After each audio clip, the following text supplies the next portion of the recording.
नमस्कार जी। मंत्रिमंडल के मेरे सहयोगी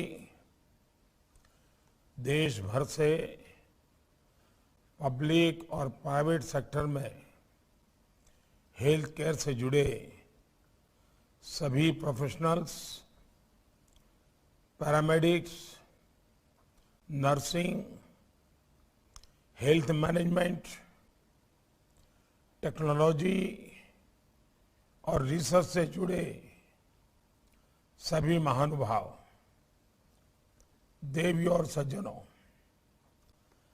सबसे पहले तो आप सभी को दुनिया के सबसे बड़े वैक्सीनेशन मिशन को सफलतापूर्वक चलाने के लिए 130 करोड़ देशवासियों की तरफ से मैं बहुत बहुत बधाई देता हूं। भारत का हेल्थ केयर सिस्टम कितना एफिशिएंट है, किस प्रकार मिशन ओरिएंटेड है, इसे आपने पूरी दुनिया के सामने एस्टैब्लिश किया है। साथियों, ये बजट बीते 7 साल से हेल्थ केयर सिस्टम को रिफॉर्म और ट्रांसफॉर्म करने के हमारे प्रयासों को विस्तार देता है। और जो बजट के शास्त्र के जानकार लोग हैं, वो इस बात को महसूस करते होंगे कि डे 1 से हमारी बजट हो या हमारी नीतियां हो, एक कंटिन्यूटी है और प्रोग्रेसिव अनफोल्डमेंट है।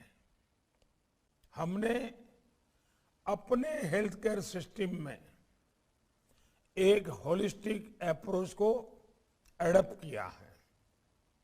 आज हमारा फोकस हेल्थ पर तो है ही, वेलनेस पर भी उतना ही अधिक है। हम इलनेस के लिए जिम्मेदार फैक्टर्स को दूर करने, वेलनेस के लिए समाज को प्रोत्साहित करने और बीमारी की स्थिति में इलाज को इंक्लूसिव बनाने पर फोकस कर रहे हैं। इसलिए स्वच्छ भारत मिशन हो, फिट इंडिया मिशन हो, पोषण मिशन हो, मिशन इंद्रधनुष हो, आयुष्मान भारत हो, जल जीवन मिशन हो, ऐसे सभी इनिशिएटिव्स को हमें ज्यादा से ज्यादा लोगों तक लेकर जाना है।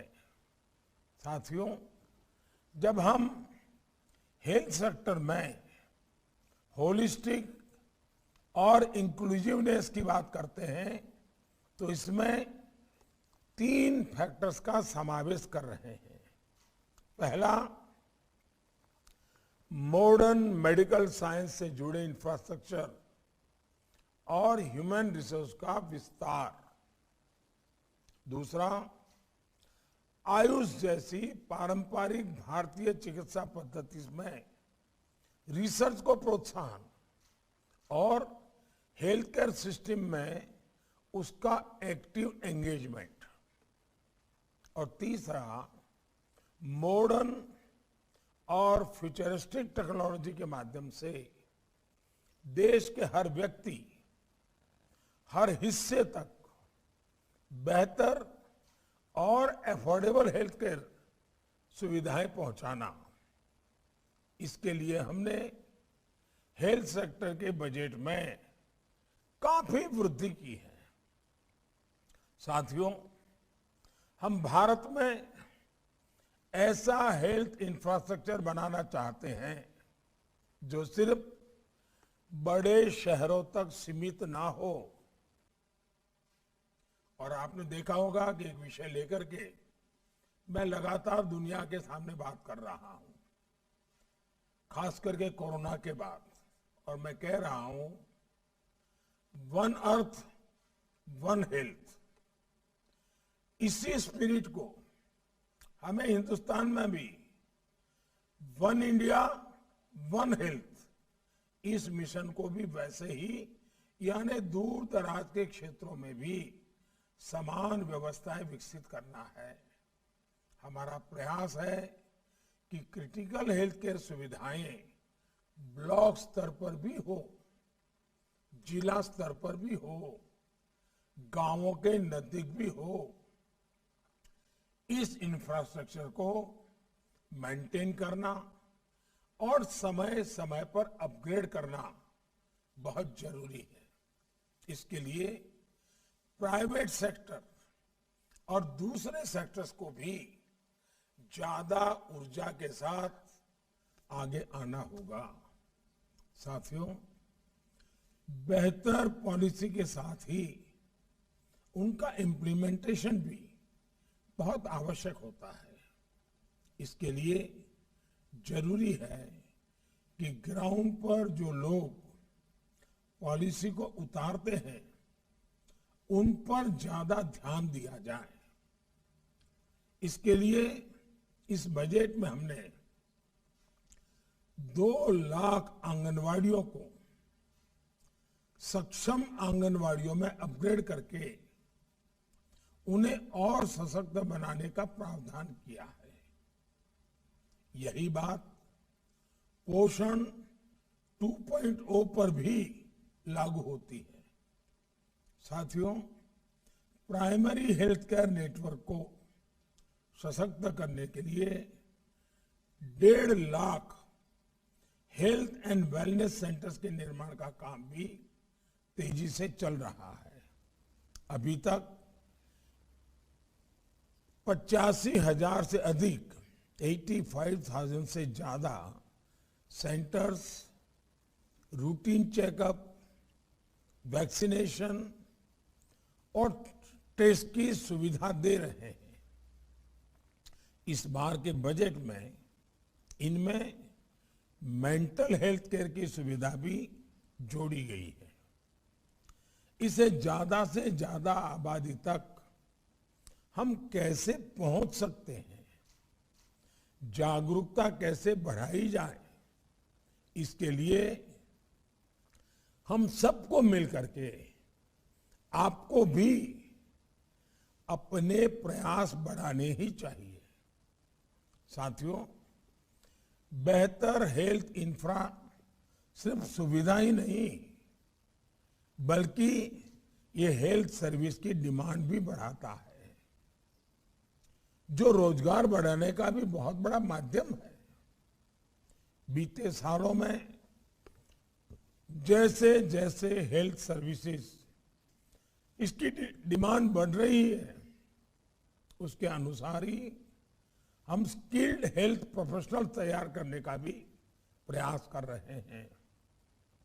इसलिए बजट में हेल्थ एजुकेशन और हेल्थ केयर से जुड़े ह्यूमन रिसोर्स डेवलपमेंट के लिए पिछले साल की तुलना में बजट में बड़ी वृद्धि की गई है। मेडिकल एजुकेशन से जुड़े रिफॉर्म्स और मेडिकल कॉलेजों के निर्माण में इससे जुड़ी हमारी प्रतिबद्धता से आप सभी भली भांति परिचित है। उपयोग करके आगे कैसे बढ़ाया जाए, क्वालिटी ऑफ मेडिकल एजुकेशन को और इम्प्रूव कैसे किया जाए, अधिक इंक्लूसिव और अफोर्डेबल कैसे बनाया जाए, इसके लिए कुछ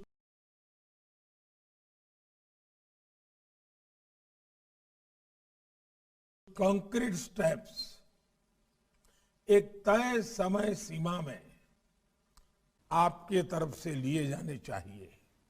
साथियों, हेल्थ केयर से जुड़े हमारे ऑब्जेक्टिव्स, बायोटेक्नोलॉजी से जुड़ी रिसर्च, मेडिसिन्स और मेडिकल इक्विपमेंट्स में आत्मनिर्भरता के बिना हासिल नहीं हो सकते।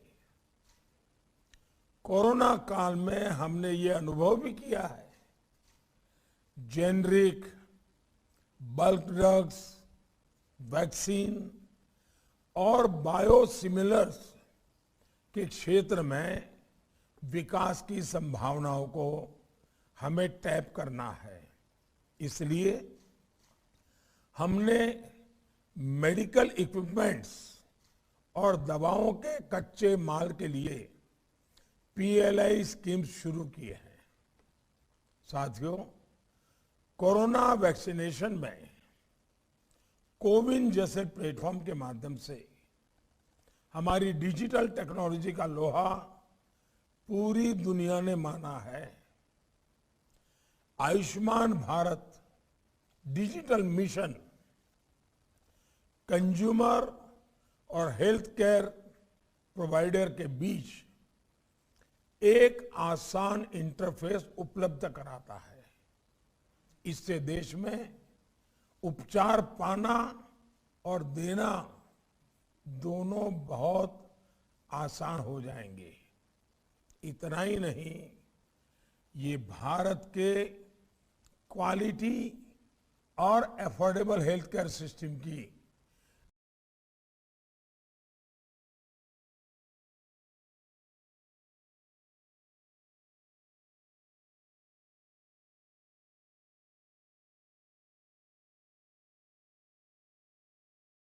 ग्लोबल एक्सेस भी आसान बनाएगा। इससे मेडिकल टूरिज्म बढ़ेगा और देशवासियों के लिए इनकम अपॉर्चुनिटीज बढ़ेगी। इस वर्ष के बजट में इस मिशन को सशक्त करने के लिए आयुष्मान भारत डिजिटल मिशन के नाम से एक ओपन प्लेटफॉर्म की बात की गई है। इस प्रकार के नए कदमों से स्कोप और इम्पैक्ट पर हमें गंभीरता से चर्चा करनी होगी। साथियों, कोरोना काल में remote health care, telemedicine, tele consultation लगभग 2.5 करोड़ मरीजों के लिए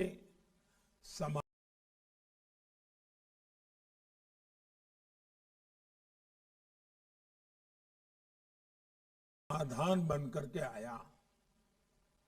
शहरी और ग्रामीण भारत में हेल्थ एक्सेस डिवाइड को कम करने में ये टेक्नोलॉजी बहुत काम आ सकती है।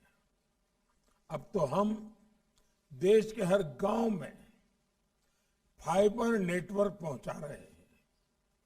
5G टेक्नोलॉजी भी अब आने में देर नहीं होने वाली है।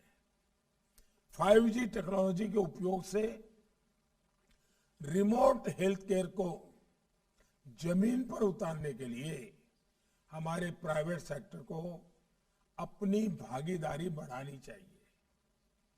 हमारे गांवों में इतनी डिस्पेंसरीज हैं, आयुष के सेंटर्स हैं, उनको हम शहरों के बड़े प्राइवेट और पब्लिक अस्पतालों के साथ कैसे जोड़ सकते हैं। रिमोट हेल्थ केयर और टेली कंसल्टेशन को कैसे बढ़ावा दे सकते हैं, इस पर भी आपके सुझावों का हमें इंतजार रहेगा। ड्रोन टेक्नोलॉजी का हेल्थ केयर में अधिक से अधिक उपयोग बढ़ाने के लिए हेल्थ सेक्टर से जुड़े हमारी प्राइवेट कंपनियों को भी आगे आना होगा। साथियों, आयुष की भूमिका तो आज पूरी दुनिया भी मान रही है। हमारे लिए गर्व की बात है कि WHO भारत में अपना विश्व में अकेला global centre of traditional medicine शुरू करने जा रहे हैं। अब ये हम सभी पर निर्भर करता है कि अपने लिए भी और दुनिया के लिए भी हम आयुष के बेहतर समाधान कैसे तैयार करें। कोरोना का ये कालखंड हेल्थ केयर और फार्मा के मामले में भारत के सामर्थ्य से दुनिया को परिचित कराने का भी है। इसलिए इस वेबिनार से टाइमलाइन के साथ जरूरी एक्शन प्लान निकलेगा तो मैं समझता हूं ये बहुत बड़ी सेवा होगी। और भी मैं एक बात बताना चाहूंगा, खास करके प्राइवेट सेक्टर के साथियों से। आज हमारे बच्चे पढ़ने के लिए, खास करके मेडिकल एजुकेशन के लिए, दुनिया के छोटे छोटे देशों में जा रहे हैं। वहां लैंग्वेज भी प्रॉब्लम है, फिर भी जा रहे हैं। देश का अरबों खरबों रुपया बाहर जा रहा है। क्या हमारे प्राइवेट सेक्टर बहुत बड़ी मात्रा में इस फील्ड में नहीं आ सकते? क्या हमारी राज्य सरकारें इस प्रकार के काम के लिए जमीनों को देने में उम्दा नीतियां नहीं बना सकती हैं, ताकि अधिकतम डॉक्टर्स हमारे यहाँ तैयार हो, पैरामेडिक्स तैयार हो। इतना ही नहीं, हम दुनिया की मांग पूरी कर सकते हैं। हमारे पास जो डेमोग्राफिक डिविडेंड है, उसका लाभ इस क्षेत्र में हम बहुत, हमारे डॉक्टरों ने पिछले 4-5 दशक से पूरी दुनिया में भारत की इज्जत को बहुत बढ़ाया है। भारत का डॉक्टर जहां भी गया है, उसने उस देश के दिल को जीता है। भारत के डॉक्टर्स की टैलेंट को विश्व का सामान्य से सामान्य नागरिक बहुत अच्छा मानता है।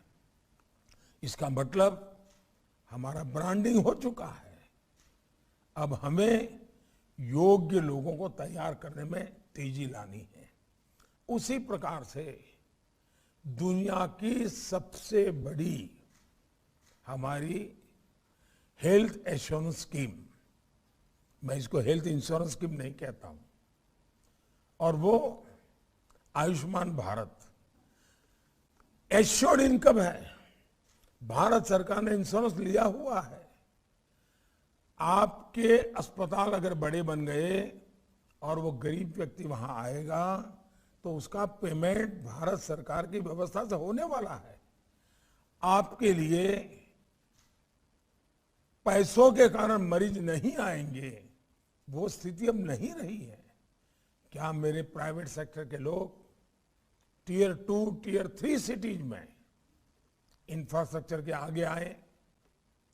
आयुष्मान भारत स्कीम के जो मरीज हैं, उनके लिए स्पेशल फैसिलिटी डेवलप करें। आपको इनकम का कोई प्रॉब्लम नहीं होगा, आपका इन्वेस्टमेंट का रिटर्न मिलेगा। यानी इतनी योजनाएं हैं, और इन कामों में पब्लिक प्राइवेट पार्टनरशिप ये हमारे देश के हेल्थ सेक्टर को बहुत मजबूत बना सकती हैं। और आपने देखा होगा कि हमारे आयुर्वेद ने बहुत बड़ी प्रतिष्ठा प्राप्त की है। खास करके कोरोना के कालखंड में हमारे हर्बल प्रोडक्ट जो हैं, आज दुनिया में बहुत बड़ा एक्सपोर्ट बढ़ा है। मतलब कि इसके प्रति आकर्षण बढ़ा है। हम सब मिलकर के इन योजनाओं को भी कैसे ले जाएं, मैं चाहूंगा खुले मन से लीडरशिप रोल लेने के लिए, भारत को तैयार करने के लिए आप आइए। सिर्फ बजट के आंकड़ों से बात बनने वाली नहीं है जी। और हमने अब बजट 1 महीना प्रीपोन करते हैं। क्यों करते हैं? क्योंकि हमें फरवरी और मार्च महीना बजट के सारे प्रावधानों के लिए योजनाएं तैयार करने में सुविधा हो, और 1 अप्रैल से ही हमारा नया बजट एक्चुअली जमीन पर फंक्शन करने लगे, ताकि हम कम समय में अधिक से अधिक आउटकम की ओर आगे बढ़ सकते हैं। मैं आप सबका बहुत आग्रह से अनुरोध करता हूं कि आज की इस चर्चा को जीवंत बनाइए। और मैं सरकार की तरफ से ज्यादा भाषणबाजी करने के पक्ष में नहीं हूं। मुझे तो आपसे सुनना है कॉन्क्रीट, क्योंकि इम्प्लीमेंटेशन करने में कभी एक आध चीज छूट जाती है तो 6-6 महीने तक फाइलें घूमती रहती है। इस चर्चा से वैसी गलतियां कम से कम होगी।